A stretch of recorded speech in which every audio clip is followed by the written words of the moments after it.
الحمد لله وكفى والصلاة والسلام على عباده الذين اصطفى أما بعد فأعوذ بالله من الشيطان الرجيم بسم الله الرحمن الرحيم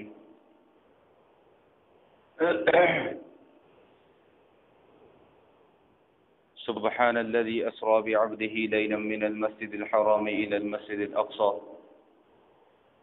من المسجد الحرام إلى المسجد الأقصى الذي باركنا حوله لنريه من آياتنا إنه هو السميع البصير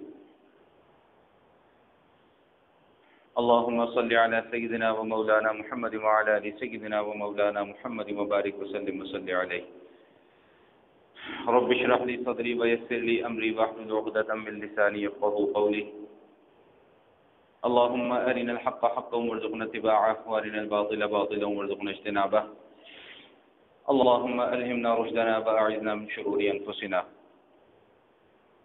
ربنا تقبل منا إنك أنت السميع العليم وتب علينا إنك أنت التواب الرحيم صدق الله تعالى وصدق رسوله النبي الكريم ونحن على ذلك لمن الشاهدين والشاكرين والحمد لله رب العالمين. معزز حضرات گرامی، اللہ جل شانہ نے بنی نوع انسانیت کی ہدایت کے لیے کم و بیش 1,24,000 پیغمبر مبعوث فرمائے، اور جتنے بھی انبیاء کرام اس دنیا میں تشریف لائے وہ ایک ہی دعوت اور ایک ہی پیغام لے کر آئے. جب کوئی شخص یہ دعویٰ کرتا ہے کہ میں اللہ کی طرف سے نبی ہوں تو اس دعوے کی کوئی دلیل بھی ہونی چاہیے، اور دلیل کے طور پہ اللہ جل شانہ نے انبیاء کرام علیہم الصلاۃ والسلام کو معجزات عطا فرمائے. چونکہ یہ رجب کے مہینے میں جیسا کل کی شب گزری ہے، اس شب میں نبی پاک صلی اللہ تعالی علیہ وسلم کو بھی معراج کا معجزہ عطا کیا گیا تھا.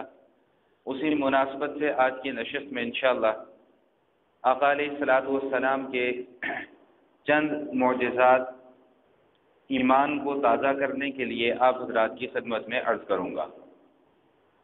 لیکن اس سے پہلے چند اہم باتیں ہیں جن کا سمجھ دینا بہت ضروری ہے.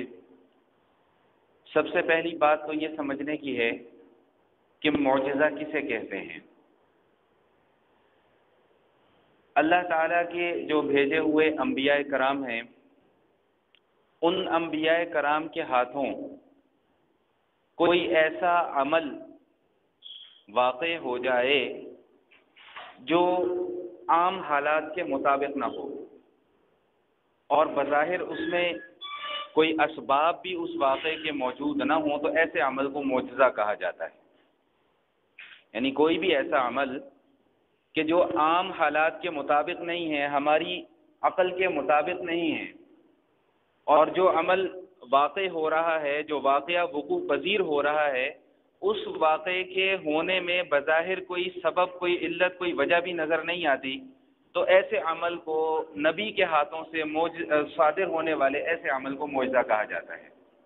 تفصیل انشاءاللہ عرض کروں گا. مثال کے طور پہ نبی پاک صلی اللہ تعالی علیہ وسلم کا ایک مشہور معجزہ ہے جو قرآن کریم میں بھی ذکر کیا گیا، شق قمر کا معجزہ، یعنی چاند کے 2 ٹکڑے ہو جانا.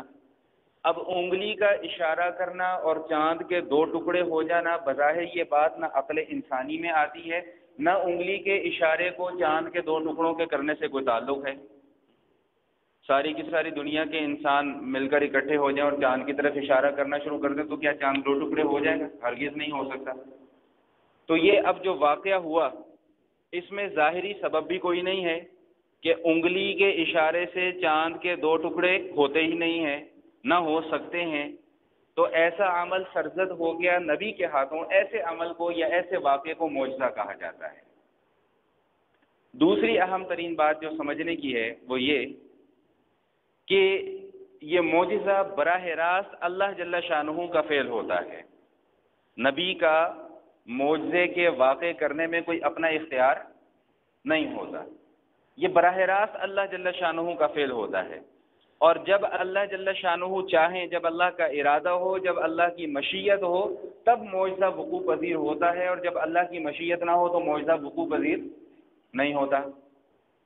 مثال کے طور پہ نبی کریم علیہ الصلاۃ والتسلیم کے بے شمار ایسے معجزات ہیں کہ جن میں ہمیں یہ بات ملتی ہے کہ ایک آدمی کا کھانا ہے، کہیں 70 آدمی کھانا کھا گئے، کہیں 80 آدمی کھانا کھا گئے، کہیں 1500 آدمی کھانا کھا گئے، بے شمار ایسے معجزات ہیں۔ لیکن آقا علیہ الصلاۃ والسلام کے اپنے گھر میں 3 دن کے فاقے ہو رہے ہیں، تو وہ نبی علیہ الصلاۃ والسلام جب وہاں پر معجزہ دکھلا رہے ہیں کہ ایک آدمی کا کھانا 70-80 لوگ کھا گئے یا 1500 لوگ کھا گئے، تو وہاں پہ اللہ کی مشیت تھی، اللہ کا ارادہ تھا، تو معجزہ ظہور ہو گیا، ظاہر ہو گیا۔ لیکن اپنے گھر میں 3 دن کے فاقے ہو رہے ہیں، وہاں پر کوئی معجزہ ظاہر نہیں ہو رہا۔ خود کبھی ایک کھجور کھا کر گزارا ہو رہا ہے، کبھی 2 کھجوریں کھا کے گزارا ہو رہا ہے، کبھی 3 دن تک کھانا ہی نہیں مل رہا۔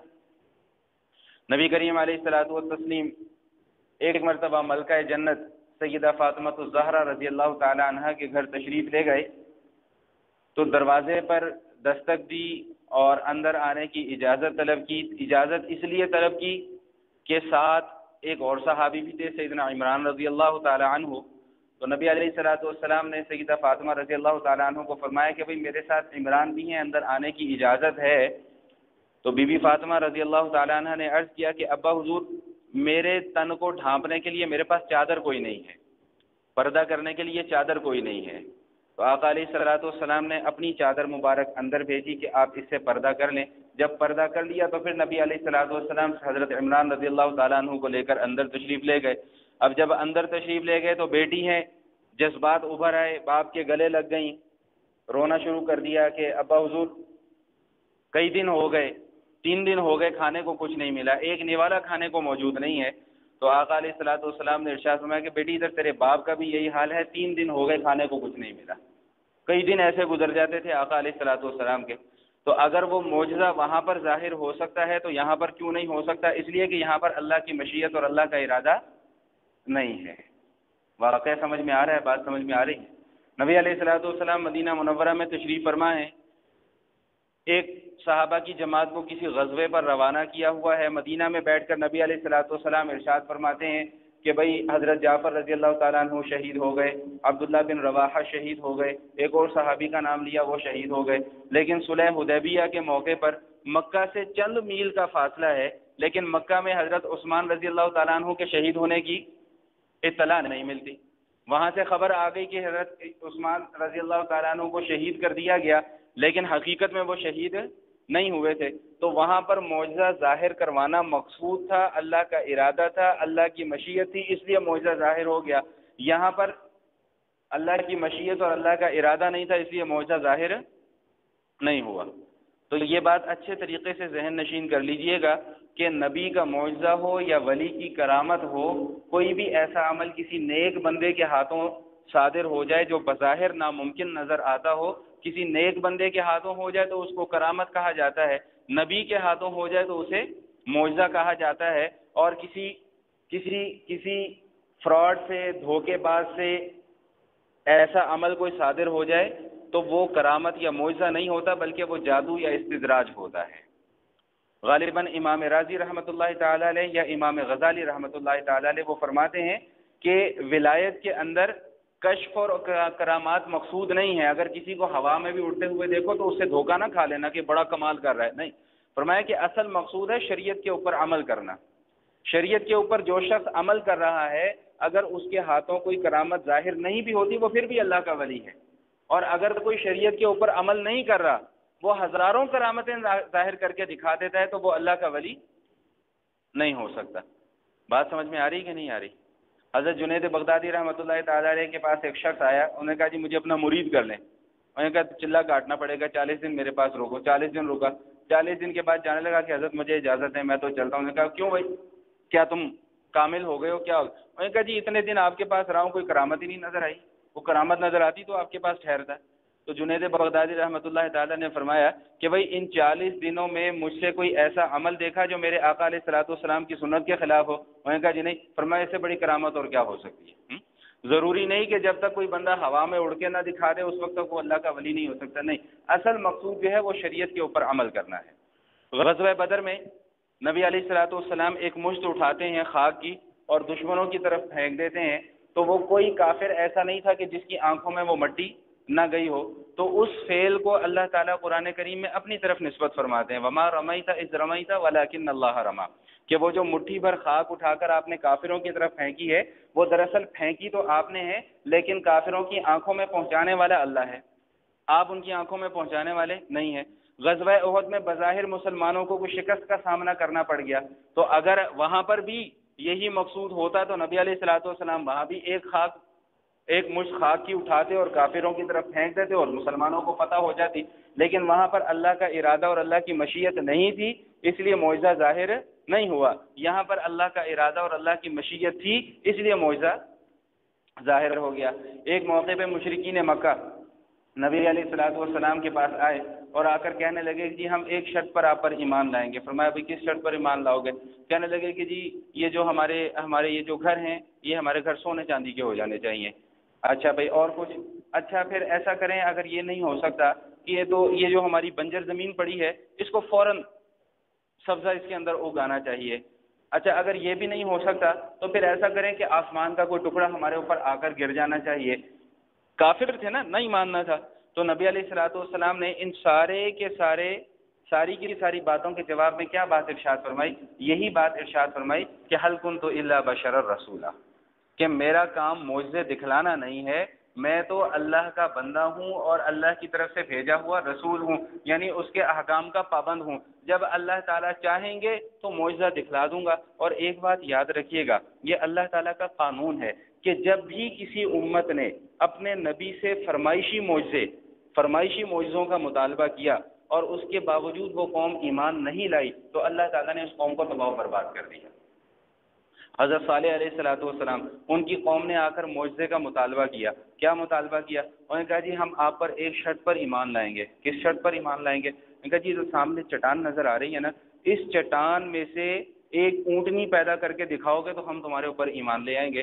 حضرت صالح علیہ الصلوۃ والسلام نے اللہ تعالیٰ سے دعا کی، اللہ تعالیٰ نے ان کی فرمائش کے مطابق معجزہ دکھلا دیا۔ سامنے والی چٹان پھٹی، اس میں سے ایک اونٹنی نکلی اور وہ اونٹنی بھی ایسی تھی کہ وہ حاملہ تھی، اس نے باہر نکلتے ساتھ ہی ایک بچے کو جنم دے دیا۔ تو اب اللہ کی طرف سے حکم آ گیا کہ بھئی یہ اونٹنی اللہ کی نشانی ہے، اس کے ساتھ کوئی چھیڑ چھاڑ نہیں کرے گا۔ علماء نے لکھا ہے کہ اس اونٹنی چونکہ آزمائش تھی نا، فرمائش کی تو پھر آزمائش بھی آئی، اس لیے کبھی دین کے معاملے میں فرمائش نہیں کرنی چاہیے، فرمائش کریں گے تو آزمائش آ جائے گی۔ اب فرمائش کی تو آزمائش آ گئی۔ آزمائش کیا آ گئی کہ بھئی اس اونٹنی کو چھیڑ چھاڑ نہیں کرنا۔ علماء نے لکھا ہے کہ وہ اونٹنی اتنی ڈیل ڈول والی تھی، اتنی خوفناک تھی کہ جب وہ جنگل کے اندر چرنے کے لیے جاتی تھی اس کو دیکھ کے سارے جنگل کے جانور بھاگ جایا کرتے تھے۔ جب وہ پانی پینے کے لیے جاتی تھی تو سارا کا سارا پانی پی جاتی تھی، جانوروں کے پانی پینے کو بچتا ہی نہیں تھا۔ تو ان کی قوم کے کچھ شریر افراد نے ایک منصوبہ بنایا، اس اونٹنی کو قتل کر دیا۔ اس کے جواب میں اللہ تعالیٰ کی طرف سے پھر ان کے اوپر عذاب آ گیا۔ تو خلاصہ کلام کیا ہے کہ معجزہ ہمیشہ نبی کے ہاتھوں صادر ہوتا ہے، ایک چیز، اور دوسری چیز اہم ترین نقطہ جو میں سمجھانا چاہ رہا ہوں کہ معجزے میں نبی کا اپنا کوئی اختیار نہیں ہوتا۔ جب معجزے میں نبی کا اپنا کوئی اختیار نہیں ہوتا تو پھر ولی کو کرامت دکھانے میں بھی اس کا اپنا کوئی اختیار نہیں ہے۔ ہاں البتہ یہ لوگ کیونکہ اللہ کے بہت نیک ہوتے ہیں، اللہ کے بہت قریب ہوتے ہیں، جب یہ اللہ کے سامنے ہاتھ پھیلاتے ہیں تو پھر اللہ تعالیٰ ان کی دعاؤں کو رد نہیں فرماتے۔ تو یہاں تک میرا خیال ہے بات سمجھ میں آ گئی ہوگی۔ چند معجزات نبی علیہ الصلوۃ والسلام کے صرف ایمان کو تازہ کرنے کے لیے، اور ایمان کی تازگی کے ساتھ ساتھ یہ بات بھی ہمارے دل اور دماغ کے اندر آ جائے کہ ہمارا آقا علیہ الصلوۃ، ہمارے نبی علیہ الصلوۃ والسلام کا مقام کیا ہے، ان کا مرتبہ کیا ہے، ان کی شان کیا ہے، ان کی عظمت کیا ہے۔ اللہ تعالیٰ نے کتنے بلند درجات نبی علیہ الصلوۃ والسلام کو عطا فرمائے تھے۔ یاد رکھیے گا کہ جب بھی کوئی نبی معجزہ لے کر آتا ہے، تو اس کی دو وجہ ہوتی ہیں۔ ایک وجہ تو یہ ہوتی ہے کہ اللہ جل شانہ اپنے اس نبی کی شان دکھلانا چاہ رہے ہوتے ہیں، اور دوسری وجہ کیا ہوتی ہے کہ جو لوگ نہیں ماننے والے ان کے سامنے کوئی دلیل رکھ دی جائے، کوئی واضح نشانی ایسی رکھ دی جائے کہ جس کو دیکھ کر وہ مرعوب ہو جائیں اور اس کے اوپر ایمان لے آئیں۔ قرآن کریم کا گہری نظر سے مطالعہ کریں تو جتنی بھی قومیں گزری ہیں ان کے دل اور دماغ کے اندر یہ بات موجود ہوتی تھی کہ جو شخص نبوت کا دعویٰ کرے گا وہ کوئی نہ کوئی معجزہ ضرور لے کر آئے گا۔ یہی وجہ تھی کہ نبی علیہ الصلوۃ والسلام سے بھی مختلف معجزات کا مطالبہ کیا جاتا رہا، لیکن نبی علیہ الصلوۃ والسلام نے کبھی بھی کوئی فرمائشی معجزہ نہیں دکھلایا۔ ہاں چند ایک واقعات ایسے ملتے ہیں انفرادی طور پہ کہ کسی نے کوئی فرمائش کی تو نبی علیہ الصلوۃ والسلام نے اس کی فرمائش پر وہ معجزہ دکھلا دیا۔ مثال کے طور پہ ایک یہودی آیا نبی علیہ الصلوۃ والسلام کے پاس اور آ کر کہنے لگا کہ آپ کیا دعویٰ کرتے ہیں؟ فرمایا کہ میرا دعویٰ یہ ہے کہ میں اللہ کا بندہ اور اللہ کا آخری نبی ہوں۔ انہوں نے کہا جی اس بات کی گواہی کیا ہے؟ انہوں نے کہا فی الوقت تو کوئی گواہی موجود نہیں ہے، اللہ ہی گواہ ہے۔ اس نے کہا کہ اچھا اگر یہ درخت سامنے والا یہ آ کر یہ کہہ دے کہ آپ اللہ کے نبی ہیں تو میں ایمان قبول کر لوں گا۔ نبی علیہ الصلوۃ والسلام نے درخت کو آواز دی، او درخت ادھر آؤ۔ علماء نے لکھا ہے کتابوں میں اس کی کیفیت کہ وہ کس طرح آیا، اس نے پہلے ایک طرف اپنی یوں نکالی، پھر دوسری طرف یوں کر کے نکالی، پھر چلتا ہوا نبی علیہ الصلوۃ والسلام کی خدمت میں حاضر ہوا اور آ کر سلام عرض کی اور گواہی دی کہ آپ اللہ کے سچے نبی ہیں۔ اس یہودی نے اسی وقت ایمان قبول کر لیا۔ اسی طرح اور کئی واقعات ایسے ملتے ہیں۔ سیدنا ابو ہریرہ رضی اللہ تعالیٰ عنہ فرماتے ہیں کہ مجھے زندگی بھر 3 چیزوں کا بڑا غم رہے گا۔ کسی نے پوچھا کہ حضرت وہ کیا چیزیں ہیں جن کا آپ کو غم رہے گا؟ فرمایا کہ ایک تو نبی علیہ الصلوۃ والسلام کی وفات کا غم میں نہیں بھلا سکتا، دوسرا سیدنا عثمان غنی رضی اللہ تعالیٰ عنہ کی شہادت کا غم میں نہیں بھلا سکتا، اور تیسرا ایک توشہ دان تھا جو میرے سے گم ہو گیا، میں اس کا غم نہیں بھلا سکتا۔ تو پوچھا کہ بھئی وہ توشہ دان تھا کیا آخر؟ تو فرمایا کہ بھئی ایک مرتبہ میں تھیلی میں ایک چھوٹی سی تھیلی میں کوئی 8-10 کھجوریں لے کر نبی علیہ الصلوۃ والسلام کی خدمت میں چلا گیا اور نبی علیہ الصلوۃ والسلام سے جا کر عرض کی کہ یا رسول اللہ صلی اللہ تعالی علیہ وسلم یہ 8-10 کھجوریں ہیں، ان میں برکت کی دعا کر دیجیے اور دم کر دیجیے۔ نبی علیہ الصلوۃ والسلام نے برکت کی دعا کی اور اس کے اندر دم کر دیا، اور پھر سیدنا ابو ہریرہ رضی اللہ تعالیٰ عنہ کو فرمایا کہ بھئی اس تھیلی کو کبھی الٹا کر کے جھاڑنا نہیں، جب تمہارا دل کرے اس کے اندر ہاتھ ڈال لیا کرنا اور کھجوریں نکال کر کھا لیا کرنا۔ تو حضرت عثمان غنی رضی اللہ تعالیٰ عنہ فرماتے ہیں کہ نبی علیہ الصلوۃ والسلام کی باقیہ زندگی کا زمانہ، حضرت ابو بکر صدیق رضی اللہ تعالیٰ عنہ کا دور خلافت، سیدنا عمر فاروق رضی اللہ تعالیٰ عنہ کا دور خلافت اور سیدنا عثمان غنی رضی اللہ تعالیٰ عنہ کا دور خلافت۔ بعض علماء نے لکھا ہے کہ یہ 20 سال کا عرصہ تھا اور بعض علماء نے لکھا ہے کہ یہ 30 سال کا عرصہ تھا، یعنی کہ 20 سال یا 30 سال تک وہ اس تھیلی میں سے خود بھی کھجوریں کھاتے رہے اور لوگوں کو بھی اس میں سے کھجوریں کھلاتے رہے۔ علماء نے لکھا ہے کہ سینکڑوں من کھجوریں جو ہیں وہ انہوں نے کھائیں، لیکن حضرت عثمان غنی رضی اللہ تعالیٰ عنہ کی جب شہادت ہوئی، جب وہ فساد برپا ہوا تو اس میں وہ تھیلی ان سے کہیں گم ہو گئی، تو فرماتے کہ مجھے اس تھیلی کے گم ہونے کا بڑا دکھ ہوتا ہے۔ یہی سیدنا ابو ہریرہ رضی اللہ تعالیٰ عنہ ہیں، یہ فرماتے ہیں کہ ایک مرتبہ میں بھوک سے نڈھال تھا، شدت بھوک سے نڈھال تھا، میں گھر سے باہر نکلا اس لیے کہ شاید کوئی مل جائے تو وہ میری حالت دیکھ کر مجھے کوئی کھانا پینا کھلا دے۔ تو فرماتے ہیں کہ میں سڑک کے کنارے پر بیٹھ گیا تو ایک طرف سے دیکھا کہ ابو بکر صدیق رضی اللہ تعالیٰ عنہ تشریف لا رہے ہیں، میں نے اٹھ کر انہیں سلام کیا۔ سلام کرنے کے بعد میں نے اب ان کی توجہ اپنی طرف کرنے کے لیے میں نے ایک آیت ان کے سامنے پڑھی اور عرض کیا کہ حضور ذرا اس آیت کا مطلب بیان کر دیجئے۔ انہوں نے مطلب بیان کیا، سلام دعا ہوئی اور چلے گئے۔ یعنی انہوں نے حضرت ابو ہریرہ رضی اللہ تعالیٰ عنہ کی کیفیت کی طرف کوئی توجہ نہیں فرمائی۔ فرماتے ہیں کہ تھوڑی دیر بعد حضرت عمر رضی اللہ تعالیٰ عنہ تشریف لائے، ان کے ساتھ بھی یہی معاملہ ہوا۔ پھر تھوڑی دیر بعد نبی پاک علیہ الصلوۃ والتسلیم تشریف لائے اور نبی علیہ الصلوۃ والسلام کو جب انہوں نے سلام کیا تو آقا علیہ الصلوۃ والسلام نے سلام کا جواب دیا، ان کی کیفیت کو دیکھا اور مسکرائے اور فرمایا کہ تو لگتا بھوکا ہے اور تیری بھوک کی مجھ سے زیادہ کس کو فکر ہو سکتی ہے، چلو آؤ میرے ساتھ چلو۔ تو آقا علیہ الصلوۃ والسلام یہ سیدنا ابو ہریرہ رضی اللہ تعالیٰ عنہ کو اپنے گھر لے گئے۔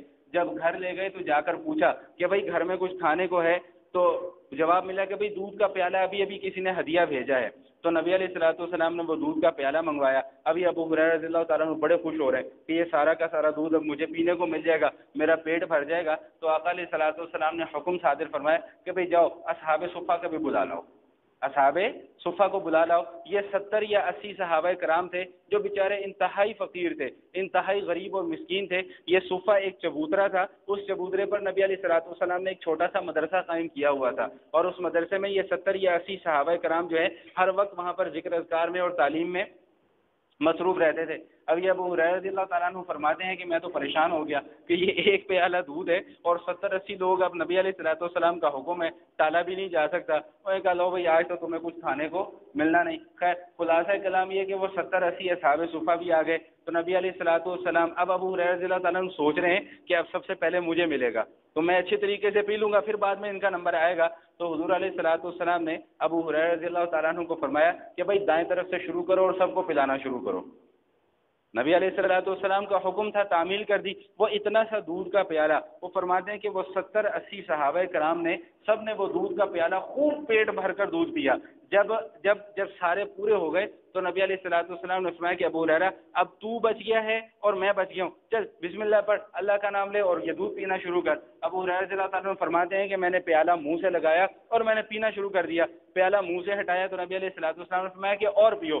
دوسری مرتبہ پیا، پھر پیالہ منہ سے ہٹایا تو پھر فرمایا اور پیو۔ جب 3 مرتبہ پی چکے خوب پیٹ بھر کے تو نبی علیہ الصلوۃ والسلام نے چوتھی مرتبہ پھر حکم دیا کہ اور پیو۔ تو عرض کیا یا رسول اللہ صلی اللہ علیہ وسلم اب گنجائش نہیں ہے، اب گنجائش نہیں ہے، اللہ کے فضل سے میں پیٹ بھر کر سیراب ہو چکا ہوں۔ تو اس کے بعد پھر نبی علیہ الصلوۃ والسلام نے جو وہ بچا ہوا پیالے میں دودھ لگا ہوا تھا وہ پھر نبی علیہ الصلوۃ والسلام نے اس کو ملائی کو چاروں طرف سے اکٹھا کیا اور اس کے بعد پھر بسم اللہ پڑھ کر نوش فرمایا۔ تو یہ نبی علیہ الصلوۃ والسلام کی ذات عالیہ کی برکت تھی، ذات عالیہ کی برکت تھی کہ کبھی کھجوروں کے اندر برکت ہو رہی ہے، کبھی کھانے کے اندر برکت ہو رہی ہے۔ حضرت جابر رضی اللہ تعالیٰ عنہ سے روایت ہے کہ غزوہ خندق کے موقع پہ نہایت قسم پرسی کا عالم تھا، تو حضرت جابر رضی اللہ تعالیٰ عنہ اپنے گھر تشریف لائے مدینہ منورہ میں اور ایک بکری ذبح کی، چھوٹی سی بکری تھی، 10-15 لوگ کھانا کھا سکتے اس کے اندر، اور کچھ روٹیاں تھیں، آٹا گوندھ کے روٹیاں پکوا لیں، اور اپنی بیوی سے کہا کہ میں چپکے سے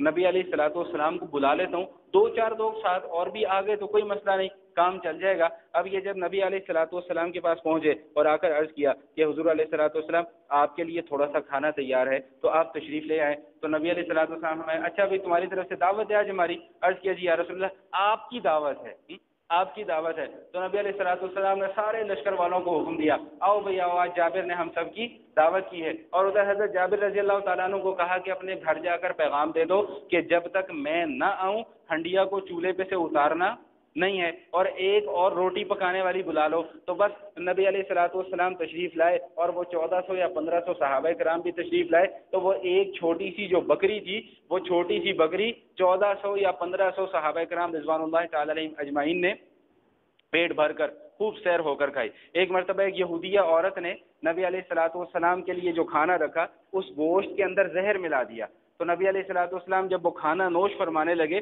تو جو بکری کا دستہ تھا وہ گوشت کا وہ ٹکڑا بول پڑا کہ یا رسول اللہ صلی اللہ تعالی وسلم مجھے نہ کھائیے، اس کے اندر آپ کو خدا نخواستہ شہید کرنے کے لیے زہر ملایا گیا ہے۔ علماء نے لکھا ہے کہ تھوڑا سا نبی علیہ الصلوۃ والسلام اس میں سے چکھ چکے تھے، تھوڑا سا چکھ چکے تھے، اور آقا علیہ الصلوۃ والسلام کی جب وفات ہوئی ہے تو وہ اسی زہر کے اثر سے ہوئی ہے۔ تو عرض یہ کر رہا تھا کہ نبی کے ہاتھوں جو خلاف عادت واقعہ رونما ہو جائے اس کو معجزہ کہا جاتا ہے۔ تو اب اصل گفتگو کی طرف آ رہا ہوں، کیونکہ معراج کا موقع ہے، شب تو گزر گئی، لیکن چلیں اس مناسبت سے ایمان کی تازگی کے لیے معراج کا واقعہ خود ایک بہت بڑا معجزہ ہے۔ معراج کا واقعہ خود ایک بہت بڑا معجزہ ہے۔ قرآن نے جو معراج کا نقشہ کھینچا ہے، قرآن یہ کہتا ہے کہ رات کے تھوڑے سے حصے میں یعنی کہ 2-4-5 منٹ میں 2-4-5 منٹ میں کتنا لمبا سفر طے ہو گیا کہ مدینہ منورہ سے بیت المقدس اور بیت المقدس سے 7 آسمانوں کی سیر، جنت کا مشاہدہ، جہنم کا مشاہدہ، اللہ تعالیٰ سے ملاقات، فرشتوں سے ملاقات۔ تو یہ چند منٹوں کے اندر یہ سارا کا سارا معاملہ ہو گیا۔ تو چند منٹوں کے اندر یہ سارا کا سارا معاملہ ہو جانا یہ بذات خود ایک بہت بڑا معجزہ ہے۔ پھر اس معجزے کے اندر اور کئی معجزے ہیں۔ نبی علیہ الصلوۃ والسلام جب مکہ مکرمہ میں تشریف لائے، صبح اعلان کیا کہ بھئی رات کو میں معراج پر گیا، مسجد اقصیٰ گیا، وہاں پر میں نے تمام کے تمام انبیاء کرام کی امامت کروائی۔ ہاں ایک بات اور بھی عرض کرتا چلوں جو کام کی بات ہے، آج کی نشست کا خلاصہ سمجھ لیجئے یا ایک اہم بات سمجھ لیجئے کہ اس کو یاد کر کے چلے جائیں۔ کچھ لوگ ایسے اس دنیا کے اندر پیدا ہو گئے کہ جنہوں نے نبی علیہ الصلوۃ والسلام کے ان معجزات کا انکار کر دیا۔ صرف نبی علیہ الصلوۃ والسلام کے معجزات کا ہی انکار نہیں کیا، بلکہ تمام کے تمام انبیاء کرام کو دیے جانے والے معجزات کا انکار کر دیا۔ یہ لوگ ہوتے ہیں عقل پرست، جو ہر چیز کو اپنی عقل کے پیمانے پر رکھ کر سوچنے کی کوشش کرتے ہیں۔ اور اگر آپ حضرات کو یاد ہو تو میں نے گزشتہ نشست میں بھی ایک چھوٹا سا جملہ عرض کیا تھا کہ ایک صاحب نے کسی بزرگ سے پوچھا کہ حضرت دین کا یہ مسئلہ میری عقل میں نہیں آتا، تو انہوں نے کیا جواب دیا کہ تیری عقل ہے کتنی کہ جس کے اندر یہ دین کا مسئلہ آ جائے۔ بات سمجھ میں آئی؟ تو ہمارا دین ہماری عقل کے تابع نہیں ہے، بلکہ ہماری عقل ہمارے دین کے تابع ہے۔ کوئی مسئلہ سمجھ میں آئے یا نہ آئے، کوئی بات سمجھ میں آئے یا نہ آئے، جب اللہ اور اللہ کے نبی کی طرف سے فیصلہ آ جائے، اللہ اور اللہ کے نبی کا فرمان آ جائے، تو پھر چوں چرا اگر مگر لیکن ایسا ویسا یہ سارے کے سارے الفاظ کی گنجائش ختم ہو جاتی ہے۔ بات سمجھ میں آئی؟ تو جو لوگ یہ کہتے ہیں کہ جی یہ معجزے چونکہ انسانی عقل سے بالا تر ہیں، تو انسانی عقل سے بالا تر ہونے کی وجہ سے یہ ہماری عقل میں آتے نہیں، لہٰذا ہم ان کو مانتے نہیں یا ان کے اندر کوئی تعویل کرتے ہیں۔ تو آج جب میں مطالعہ کر رہا تھا تو میرے ذہن میں اس سوال کا ایک جواب آیا، اللہ کی طرف سے ہی آیا۔ میں کہا کہ جو لوگ یہ اعتراض کرتے ہیں ان کو چاہیے کہ ذرا کچھ لمحے کے لیے رک کر اپنی پیدائش کے اوپر غور کر لیں، اپنی پیدائش کے اوپر غور کر لیں کہ ماں باپ کا ملاپ ہوا، پانی کا ایک قطرہ ہے، اس پانی کے ایک قطرے کے اوپر اللہ تعالیٰ نے کتنے خوبصورت نقش و نگار بنا دیے ہیں۔ جب دنیا میں آیا تھا تو اتنا سا تھا، آج ہٹا کٹا جوان ہے۔ تو انسان اگر ایک لمحے کے لیے اپنی پیدائش کے اوپر غور کر لے تو یہ اس کی اپنی پیدائش اس کی عقل میں آنے والی نہیں ہے۔ تو نبی علیہ الصلوۃ والسلام جو اللہ پاک کی برگزیدہ اور محبوب ترین شخصیت اور محبوب ترین ہستی ہیں، اگر اللہ تعالیٰ ان کے ہاتھوں کچھ ایسے واقعات کو رونما فرما دیتے ہیں جو انسانی عقل سے بالا تر ہے، تو اس میں کون سے اچنبے کی بات ہے؟ جو اللہ اتنی بڑی کائنات بنا سکتا ہے، جو آسمان کو بغیر ستونوں کے پھیلا سکتا ہے، جو زمین کو پھیلا سکتا ہے، ہمارے رہن سہن کا انتظام اس زمین کے اوپر کر سکتا ہے، جو اللہ آدم علیہ الصلوۃ والسلام کو بغیر ماں اور باپ کے پیدا کر سکتا ہے، جو حوا علیہ الصلوۃ والسلام کو بغیر ماں اور باپ کے پیدا کر سکتا ہے، جو عیسیٰ علیہ الصلوۃ والسلام کو بغیر باپ کے پیدا کر سکتا ہے، تو کیا وہ اللہ ایک نبی اور برگزیدہ شخصیت کے ہاتھوں کوئی خلاف عادت واقعات رونما نہیں کروا سکتا؟ میرے استاد محترم ہیں، جامعہ اشرفیہ کے شیخ الحدیث ہیں حضرت مولانا محمد یعقوب صاحب دامت برکاتہم العالیہ، دعا کیجیے اللہ تعالیٰ ان کو صحت اور زندگی عطا فرمائے۔ ہر سال معراج کے موقع پہ میں ان کا واقعہ ضرور سنایا کرتا ہوں۔ دوران سبق انہوں نے سبق روکا اور معراج کے واقعے کے اوپر گفتگو کرنا شروع کی تو ایک نقطہ بیان کیا، فرمایا کہ یہ جو فلاسفہ اور مناطقہ ہیں یہ اعتراض کرتے ہیں کہ جی معراج کا واقعہ کیسے ہو سکتا ہے، کیونکہ اس زمین سے نکلو تو پورا خلا ہے، خلا سے آگے جاؤ تو پورا نار ہے، اس پورے نار کو کوئی عبور نہیں کر سکتا، تو نبی علیہ الصلوۃ والسلام کیسے عبور کر کے چلے گئے؟ تو وہ بڑا خوبصورت جواب حضرت استاد محترم نے ارشاد فرمایا، جو نئے ساتھی ہیں ان کے لیے عرض کر رہا ہوں، جو پرانے ساتھی ہیں شاید ان کے ذہنوں میں تو ہوگا۔ فرماتے ہیں کہ دیکھو آج تمہارا کوئی صدر یا وزیر اعظم اس نے کسی سڑک پر سے گزرنا ہو تو چاروں طرف کی ٹریفک کو جیم کر دیا جاتا ہے، روک دیا جاتا ہے۔ کیوں بھائی یہاں سے صدر صاحب نے گزرنا ہے، پروٹوکول ہے، یا وزیر اعظم صاحب نے گزرنا ہے۔ تو فرمایا کہ جو کائنات کی محبوب ترین شخصیت اللہ کی نظر میں اور وجہ تخلیق کائنات ہیں، اگر اللہ تعالیٰ ان کو اپنے پاس سفر پر بلاتے ہیں تو اللہ تعالیٰ چند لمحے کے لیے کائنات کا نظام روک نہیں سکتے؟ اس میں کون سے اچنبے کی بات ہو گئی کہ اللہ تعالیٰ اپنی ملاقات کے لیے نبی علیہ الصلوۃ والسلام کو اپنے پاس بلا رہے ہیں، تو جب ایک صدر کو اور ایک وزیر اعظم، یہ جو معمولی لوگ ہوتے ہیں، ان کو اگر دنیا کے لوگ پروٹوکول دے سکتے ہیں تو اللہ تعالیٰ نبی علیہ الصلوۃ والسلام کو پروٹوکول نہیں دے سکتے؟ اور ان کے پروٹوکول کے تو کہنے کیا، ان کے پروٹوکول میں کوئی سیکٹری تھوڑی ہوگا، ان کے پروٹوکول میں تو جبریل امین علیہ الصلوۃ والسلام تھے، ان کے پروٹوکول میں تو میکائیل علیہ الصلوۃ والسلام ہے، ان کے پروٹوکول میں تو اسرائیل علیہ الصلوۃ والسلام ہے، اسرافیل علیہ الصلوۃ والسلام ہے، اور ساتوں آسمانوں کے فرشتے ہیں، یہ سارے کے سارے لوگ ان کے پروٹوکول میں تھے۔ تو جتنا پاکیزہ سفر تھا اتنا پاکیزہ پروٹوکول تھا۔ تو بات سمجھ میں آ گئی کہ نہیں آ گئی؟ اور ایک نقطہ اور بھی عرض کرتا چلوں، یہ کفار اعتراض کرتے ہیں نا ہمارے قرآن کے اوپر، کافر اعتراض کرتے ہیں جی اس میں یہ قصے کہانیاں بیان کی گئی ہیں، ایسے یہ کیسے ممکن ہے، وہ کیسے ممکن ہے، یہ فلاں کیسے ممکن ہے؟ تو میں ایک نقطہ عرض کیا کرتا ہوں کہ حضرت سلیمان علیہ الصلوۃ والسلام ہے، حضرت سلیمان علیہ الصلوۃ والسلام کو اللہ جل شانہ نے بادشاہت بھی عطا فرمائی اور نبوت بھی عطا فرمائی، اور اہل علم حضرات ہیں، آپ سب جانتے ہیں کہ ان کی بادشاہت کیسی تھی کہ ہوائیں ان کے تابع تھیں، جنات ان کے تابع تھے، سفر کرنا ہوتا تھا تو ہوا کو حکم دیتے تھے، وہ 1 مہینے کا سفر جو ہے وہ چند منٹوں میں طے کروا دیا کرتی تھی۔ تو جب یہ سلیمان علیہ الصلوۃ والسلام کے معجزات قرآن کریم کے اندر بیان کیے جاتے ہیں تو اس کے اوپر تو ہم اعتراض نہیں کرتے، اور میرے آقا علیہ الصلوۃ والسلام کا معجزہ اسی قرآن کے اندر بیان کیا گیا ہو تو اس پہ ہم اعتراض کر دیتے ہیں۔ بات سمجھ میں آئی کہ نہیں آئی؟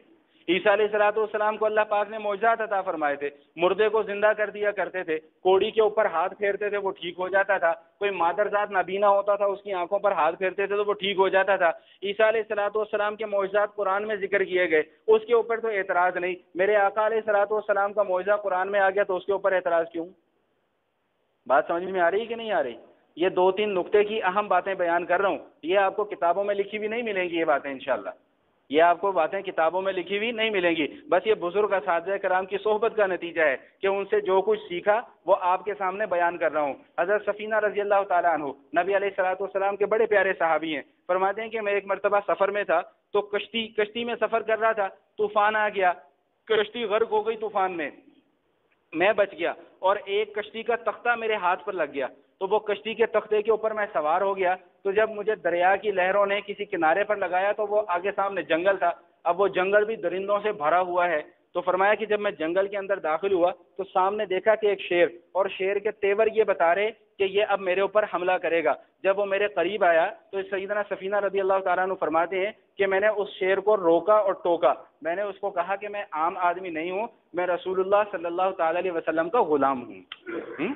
وہ فرماتے ہیں کہ وہ شیر میرے قریب آیا، اور جیسے ہم کسی کو متوجہ کرنے کے لیے ایسے کندھا مارتے ہیں نا، اس نے یوں کندھا مارا میرے جسم پہ اپنا کندھا ایسے مارا اور ایک طرف چل پڑا۔ فرماتے ہیں کہ میں اس کے پیچھے چل پڑا، وہ پورے جنگل میری حفاظت کرتا رہا، اور جنگل کا راستہ اس نے مجھے عبور کروا دیا، اور ایک شاہراہ پر لا کر اس نے مجھے چھوڑ دیا۔ اس کے بعد دم ہلاتا ہوا میرے جسم کو اس نے مس کی، اور اپنے منہ سے عجیب و غریب آوازیں نکالتا ہوا چلا گیا۔ تو نبی علیہ الصلوۃ والسلام کی برکت صحابہ میں منتقل ہوئی، صحابہ کی برکت تابعین میں منتقل ہوئی، تابعین کی برکت تبع تابعین میں منتقل ہوئی، اور یہ برکت اسی طرح منتقل ہوتی ہوئی آ رہی ہے۔ یہی وجہ ہے کہ آج کوئی اللہ کا نیک بندہ ہو، ولی کامل ہو، حلوہ خور ملا نہیں، ولی کامل ہو، اس کے ہاتھوں بھی اللہ تعالیٰ بسا اوقات عجیب و غریب واقعات کا ظہور فرما دیتے ہیں۔ ایسا ہوتا ہے کہ نہیں ہوتا؟ لیکن وہی بات جو میں نے گفتگو کے آغاز میں عرض کی تھی کہ کسی کو ہوا میں اڑتا ہوا بھی دیکھ لو تو اس سے دھوکہ مت کھانا۔ کیوں؟ اس لیے کہ اصل مقصود نبی علیہ الصلوۃ والسلام کی سنت اور نبی علیہ الصلوۃ والسلام کی شریعت کا اتباع ہے، کشف اور کرامات دکھانا یہ کوئی مقصود نہیں ہے۔ آخر میں ایک لطیفہ سنا کے پھر بات مکمل کرتا ہوں۔ ملا جیون رحمۃ اللہ تعالیٰ علیہ، یہ عالمگیر رحمۃ اللہ علیہ کے استاد تھے، بہت بڑے اللہ کے ولی تھے، لیکن بیچارے اپنی بیوی سے بہت ڈرتے تھے۔ یہ مولوی حضرات جو ہیں ان کی بیویاں بڑی سخت ہوتی ہیں، اندر کی بات ہے نا، بتا رہا ہوں میں، ان کی بیویاں بڑی سخت مزاج ہوتی ہیں۔ میں نے کم از کم جتنے بھی مولوی دیکھے ان کی بیویاں بڑی سخت مزاج ہوتی ہیں۔ تو یہ ملا جیون رحمۃ اللہ تعالیٰ علیہ اپنی بیوی سے بہت ڈرتے تھے، اور ان کی بیوی بھی تھی، مانتی نہیں تھی کہ یہ کوئی اللہ والا ہے۔ تو ایک دفعہ انہوں نے اللہ سے دعا کی اور ایک کرامت دکھائی کہ اپنے گھر کی چھت پہ ذرا ہوا میں ادھر ادھر ایک دو چکر لگائے، اور جب چکر لگا لوگوں کے واپس آئے گھر کے اندر بیٹھ گئے تو بیوی نے کہا کہ تم ایسے اپنے آپ کو بڑا ولی مانتے پھرتے ہو، وہ آج پتہ نہیں کون تھا اتنا بڑا اللہ کا ولی، وہ ہوا میں اڑتا پھر رہا تھا۔ انہوں نے کہا لو بھائی بیوی تھوڑی سی امپریس ہو گئی ہے، تو انہوں نے کہا او اللہ کی بندی وہ میں ہی تھا۔ کہتی اچھا تبھی تم آڑے ترچھے اڑے تھے۔ اقول قولی ھذا نستغفر اللہ من کل ذنب ونتوب الیہ۔